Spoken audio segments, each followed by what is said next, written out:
ये कहानी शुरुआत होती है एमिली नाम की एक मासूम बच्ची से, जो अपनी छोटी सी दुनिया में अपने पिता के साथ बहुत खुश रहती है। एक दिन वो अपने पिता के साथ पार्क में खेलने गई। पार्क में खेलते खेलते शाम हो गई और अब रात का समय हो चुका था। एमिली का मूड खराब था क्योंकि वह और खेलना चाहती थी। उसके पिता ने उसे खुश करने के लिए पास की दुकान से उसका पसंदीदा पिज्जा लाने का फैसला किया। उन्होंने एमिली से गाड़ी में रुकने को कहा और खुद दुकान की तरफ चले गए। गाड़ी के पास एमिली इंतजार कर रही थी। पहले तो सब सामान्य लग रहा था, लेकिन कुछ समय बाद गाड़ी के पास की लाइटें जलने बुझने लगी। एमिली को अजीब सा महसूस होने लगा। उसका दिल तेजी से धड़कने लगा। काफी देर तक उसके पिता नहीं लौटे तो वो डर गई। वो गाड़ी से निकलकर दुकान के अंदर गई, जहां उसने देखा कि उसके पिता जमीन पर गिरे हुए थे और हिलडुल भी नहीं पा रहे थे। उनका चेहरा डर और दर्द से भरा हुआ था। उन्होंने कांपते हुए इशारे से एमिली को वहां से भागने को कहा। एमिली समझ नहीं पाई कि क्या हो रहा है। वो कुछ समझ पाती इससे पहले एक अजीब सा प्राणी, जिसे बैगमैन कहा जाता है, वहां आया। वो लंबा, काले कपड़ों में लिपटा और चेहरे पर एक डरावना मुखौटा पहने हुए था। उसने एमिली को देखा और अपनी बड़ी बैग को खोला। इससे पहले कि एमिली कुछ कर पाती, उसने उसे बैग में भर लिया। एमिली की चीखें रात के सन्नाटे में खो गई। कहानी अब 4 साल आगे बढ़ती है। हम देखते हैं पैट्रिक नाम का एक युवक, जो पेशे से इंजीनियर है। पैट्रिक का जीवन संघर्षों से भरा हुआ है। वो एक महत्वाकांक्षी व्यक्ति था, जिसने अपने करियर में बड़े सपने देखे थे, लेकिन असफलताओं ने उसे तोड़ दिया। बड़े प्रोजेक्ट्स पर काम करने के बाद भी उसे सफलता नहीं मिली। आर्थिक तंगी के कारण उसे अपना घर बेचना पड़ा और वो अपनी पत्नी और बेटे के साथ अपने गांव लौट आया। गांव में पैट्रिक का भाई पारिवारिक लकड़ी के व्यवसाय को संभालता है। पैट्रिक अक्सर खुद को असहाय और हारा हुआ महसूस करता है।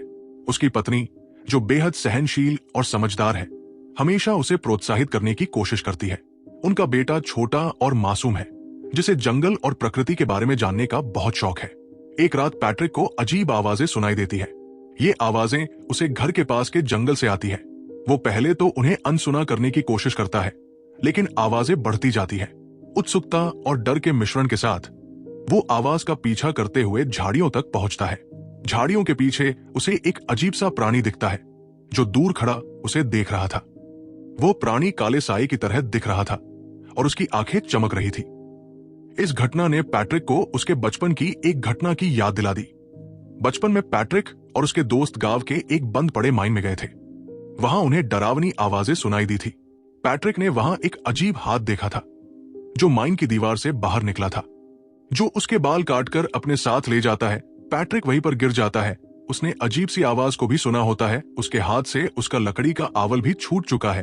पैट्रिक अपने आउल को वहीं पर छोड़कर अपने घर वापस आ जाता है और अपने पिता को सब कुछ बताता है कि आज माइन के बाहर क्या हुआ था। उसके पिता उसे पहाड़ की चोटी पर ले जाते हैं, जहां से वो उसे माइन दिखाते हैं और कहते हैं कि इस माइन के अंदर एक डीम है। आज से कई साल पहले उस डीम ने माइन के अंदर काम करने वाले हर एक इंसान को मार दिया था।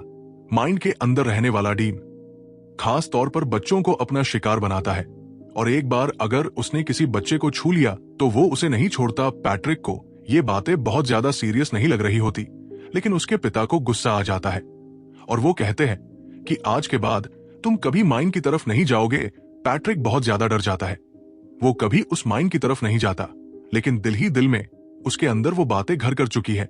रात को उसके पिता उसके पास आते हैं और एक चाकू देते हैं और कहते हैं कि तुम्हें अपनी कल्पना में सोचना होगा कि जब तक ये चाकू तुम्हारे पास है, तब तक वो डीम तुम्हें कोई नुकसान नहीं पहुंचा सकता। पैट्रिक ऐसा ही करता है। कहानी प्रेजेंट में आती है, जहां पर पैट्रिक की वाइफ, जो कि लैपटॉप पर काम कर रही होती है, उसका बेटा बाहर होता है।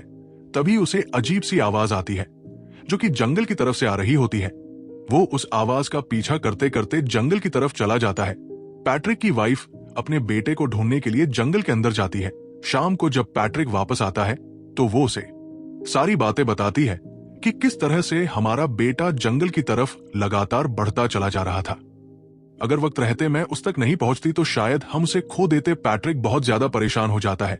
रात को उसे ईमेल से पता चलता है कि अपने प्रोजेक्ट के लिए जो उसने फंडिंग की डिमांड की थी, उसे रिजेक्ट कर दिया गया है। पैट्रिक को बहुत गुस्सा आता है। बचपन में उसके पिता ने जो चाकू उसे दिया था, वो उसे टेबल पर मारता है, जिससे वो टूट जाता है। दरअसल पैट्रिक अपने करियर की वजह से बहुत ज्यादा फ्रस्ट्रेटेड है और अब वो स्क्रीन पर देखता है कि उसके बच्चे के कमरे में शायद कोई है।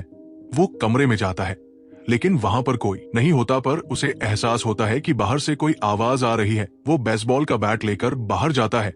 ये आवाज जंगल की तरफ से आ रही होती है। इस आवाज को उसने बचपन में उस वक्त सुना था जब वो माइन के बाहर था और माइन के अंदर से किसी ने आकर उसके बाल काट लिए थे। पैट्रिक बहुत ज्यादा डर जाता है, इसीलिए अगली सुबह इस शरीफ को बुलाते हैं जो पूरे घर की तलाशी करवाते हैं। लेकिन यहाँ पर कुछ भी चोरी नहीं हुआ होता, लेकिन शेरिफ को पता चलता है कि यहाँ पर कोई ना कोई आया था क्योंकि खिड़की के बाहर लकड़ी के कुछ खिलौने होते हैं। वो पैट्रिक को सलाह देते हैं कि तुम्हारे घर के आसपास जितनी भी झाड़ियां हैं उन सबको तुम कटवा दो। पैट्रिक कहता है कि मैं ऐसा जरूर करूंगा। रात को जब वो अपने कमरे की सफाई कर रहा होता है तो उसे अपने कमरे में सफाई के दौरान वही आउल, वही लकड़ी का उल्लू मिलता है जिसे बचपन में खुद उसने बनाया था, जो माइन के अंदर उससे छूट गया था। वो हैरान होता है कि ये आउल यहाँ पर कैसे आया। वो अपनी पत्नी से इस बारे में पूछता है।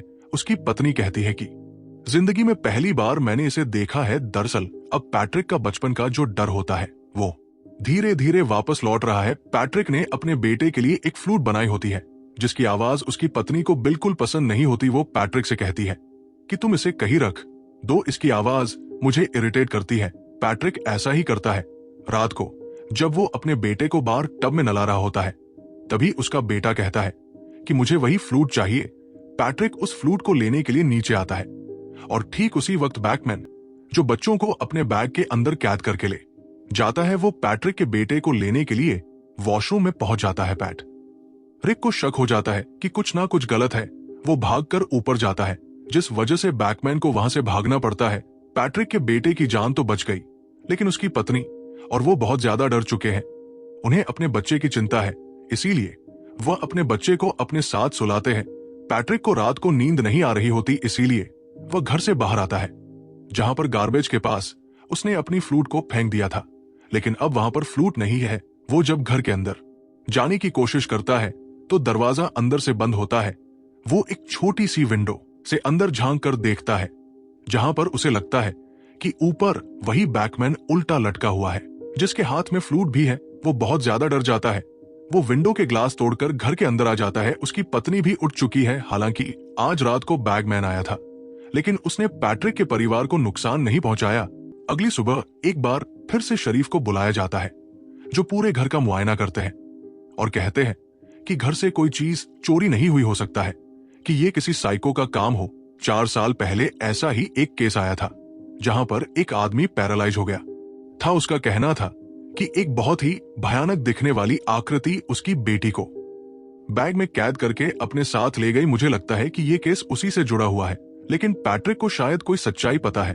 वो अपने बड़े भाई के पास जाता है और उसे वही बचपन वाला आउल दिखाता है जो उसने बनाया था, जो कि माइन में छूट गया था। हालांकि उसके बड़े भाई को इन सब बातों पर बहुत ज्यादा विश्वास नहीं होता, पर वो अपने भाई पैट्रिक को सलाह देता है कि तुम्हें उसी साइकाइट्रिक के पास जाना चाहिए जिसने बचपन में तुम्हारा इलाज किया था, जिसने तुम्हारी मदद की थी। हो सकता है कि एक बार फिर से वो तुम्हारी मदद कर सके।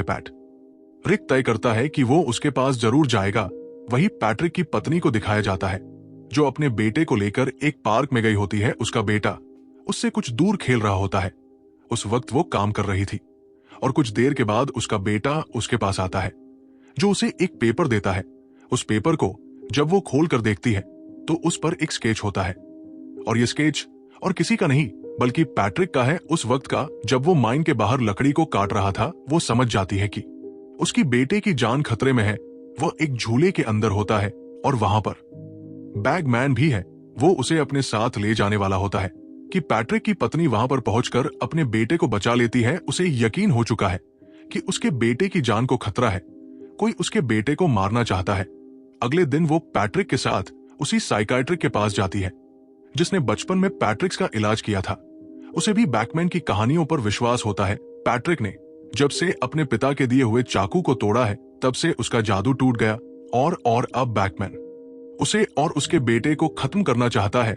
साइकाइट्रिक बताती है कि बैकमैन हमेशा अच्छी आत्माओं का शिकार करता है। वो उन्हीं बच्चों को अपने साथ ले जाता है जो जिंदगी में कुछ बनना चाहते हैं। साथ ही उसके पास ऐसी शक्तियां हैं जिससे वो बड़े लोगों को पैरालाइज कर सकता है। तुम्हें कुछ दिनों के लिए अपना घर छोड़कर होटल में शिफ्ट हो जाना चाहिए। पैट्रिक उसकी बात मान जाता है। अब एक रात को इन दोनों को कहीं जाना होता है, इसीलिए पैट्रिक को उसकी आंट के पास छोड़कर निकल जाते हैं। रात को उस घर की लाइट चली जाती है जहां पर पैट्रिक का बेटा है। उसकी आंट समझ जाती है कि कुछ ना कुछ गड़बड़ है। वो पैट्रिक के बेटे के पास जाती है और तभी वहां पर बैगमैन आ जाता है, जो उसके ऊपर हमला करके उसे जख्मी कर देता है। पैट्रिक अपनी पत्नी के साथ जब वापस आता है तो वहां पर पुलिस की गाड़ी और एम्बुलेंस होती है, जिसे देखकर वो डर जाता है, पर उसका बेटा और उसकी आंट सही सलामत होते हैं। ये सीसीटीवी कैमरे की फुटेज को भी चेक करते हैं, लेकिन इसमें उन्हें कोई सबूत नहीं मिलता। दरअसल अचानक से सीसीटीवी कैमरा खराब हो गया था और जब गार्ड ऊपर चेक करने के लिए गया तो ठीक उसी वक्त वैगमैन वहां से भाग गया और पैट्रिक के बेटे की जान बच गई। शेरिफ ने सलाह देता है कि तुम्हें अपने घर वापस जाना चाहिए। शेरिफ को पूरा विश्वास हो चुका है कि कोई ना कोई इनके परिवार को नुकसान पहुंचाना चाहता है, इसीलिए घर के बाहर वो पहरा देते हैं। पर रात को जब उसका बेटा अपने कमरे में होता है तो वह मैन उसे अपने बैग में कैद कर लेता है और वहां से चला जाता है। पैट्रिक उसे देख लेता है। वो उसका पीछा करते हुए जंगल में जाता है और भागते भागते उसी माइन तक पहुंच जाता है जहां बचपन में माइन के अंदर से आकर किसी ने उसके बाल काटे थे। माइन के अंदर से उसे अपने बेटे की आवाज आ रही होती है। वो अपने बेटे को बचाने के लिए माइन के अंदर चला जाता है, जहां पर उसे अजीब अजीब सी चीजें दिखती हैं। यहाँ पर रोशनी है, बच्चों के अजीब अजीब से खिलौने हैं, और तभी सामने उसे वो बैग दिख जाता है जिसके अंदर बैगमैन ने उसके बेटे को कैद किया था। उसके अंदर से उसे अपने बेटे की आवाज आ रही होती है, पर जब वो बैग को खोलता है तो उसके अंदर उसका बेटा नहीं होता, बल्कि एक पुतला है। दरअसल डीन ने यानी कि बैगमैन ने उसे अपने जाल में फंसाने के लिए पूरा का पूरा भ्रम पैदा किया था और अब पैट्रिक उसके जाल में फंस चुका है। पैट्रिक को उसके बेटे की फ्रूट दिखाता है, जिसका मतलब यह है कि उसके बेटे की लूट अब खो चुकी है और अगला शिकार उसका बेटा ही होगा। वह उस डीन को बैगमैन को रोकने की कोशिश करता है, लेकिन ये कोई इंसान नहीं है। पैट्रिक चाहकर भी उसे नहीं रोक सकता और अब वो पैट्रिक की हड्डियों को तोड़कर अपने बैग में उसे बंद कर देता है। ये काम वो पैट्रिक के बचपन में करना चाहता था, लेकिन पैट्रिक बच गया था, पर अब उसने अपना काम पूरा कर लिया है। वही घर पर हमें पैट्रिक की पत्नी और उसके बेटे को दिखाया जाता है। पैट्रिक की पत्नी पैट्रिक के लिए बहुत परेशान होती है क्योंकि वो घर पर नहीं है। वो समझ जाती है कि डीन उसे अपने साथ माइन में ले गया है। वो पुलिस के साथ वहां पर पहुंच जाती है, लेकिन वहां पर कोई डीन नहीं होता, नहीं वहां पर पैट्रिक है। लेकिन वहां पर उसे वो फ्लूट मिल जाती है जो कि उसके बेटे की है। पैट्रिक ने उसे बताया था कि ये फ्लूट ही उसके बेटे की शक्ति है। जब तक ये फ्लूट उसके पास रहेगी तब तक वो डीन, वो बैगमैन उसका कुछ नहीं बिगाड़ सकता। हालांकि पहले पैट्रिक की पत्नी इन सब बातों पर विश्वास नहीं करती थी, लेकिन अब उसे बैगमैन पर विश्वास हो चुका है। वो फ्लूट लेकर अपने घर वापस आ जाती है। वो अपने बेटे को लेकर अगली सुबह इस घर से हमेशा के लिए अपनी मॉम के घर की तरफ निकल पड़ती है।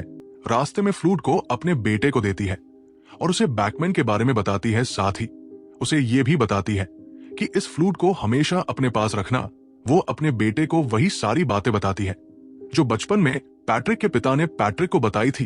वो चाहती है कि उसका बेटा फ्लूट को हमेशा अपने पास रखे ताकि बैगमैन उस पर कभी हमला ना करे। और इसी के साथ ही फिल्म, ये कहानी यहीं पर खत्म हो जाती है। उम्मीद करते हैं कि ये कहानी आपको पसंद आई होगी।